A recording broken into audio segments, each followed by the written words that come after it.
All right. Maybe I'll get lucky. Because he's outside. Okay. All right, so quickly, while the nutcase dog is outside. Sequences. Explicit formula versus the recursive formula. You need to know both. Both will be given to you on tests.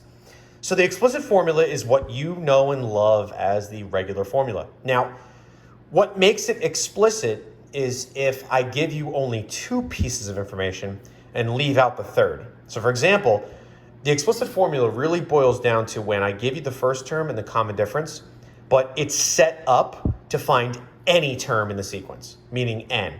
So basically, the explicit formula is when I give you the first term and the common difference, but I do not give you what term I want. For example, if I know the first term is 4 and the common difference is -3, I'm just going to plug in what I know.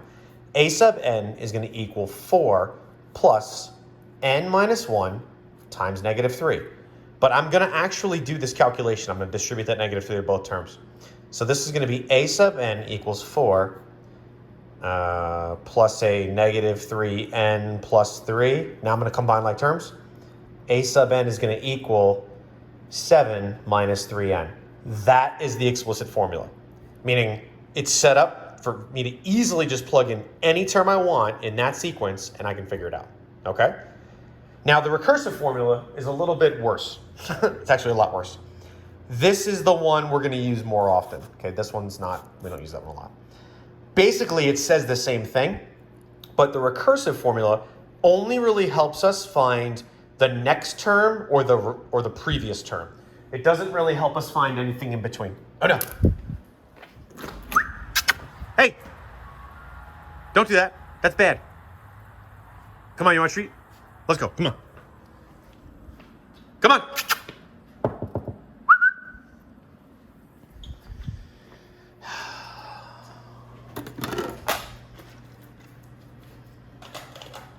Hopefully this video is almost over. Okay, back to the recursive formula. Okay, so it's the same setup. What term do I want equals whatever the previous term was plus the common difference. And that makes sense, right? So for example, if like my first term is 4, well, I know that the previous term was 4 and the next term is 4 plus 3, which is 7. Or 4 in this case, minus 3, which is 1. So the recursive formula only helps us find either the next term in the sequence or the previous term. The explicit formula is way better because it lets us find any term in the sequence. Now, the recursive formula, let's say that I gave you a formula of a sub n equals a sub n minus 1 minus 6. And I gave you the first term was 3. Well, I know this thing on the end is the common difference. And I gave you the first term. Well, then I can find out any other term I want, but I really only am set up to find the next term or the previous one, right? So if I know that the first term is 3, that means the next term, if the common difference is -6, is -3, okay? And then the next term after that is -9. So I can't really do anything else with this because I would have to use this calculation or these numbers in the explicit, dude, I'm almost done.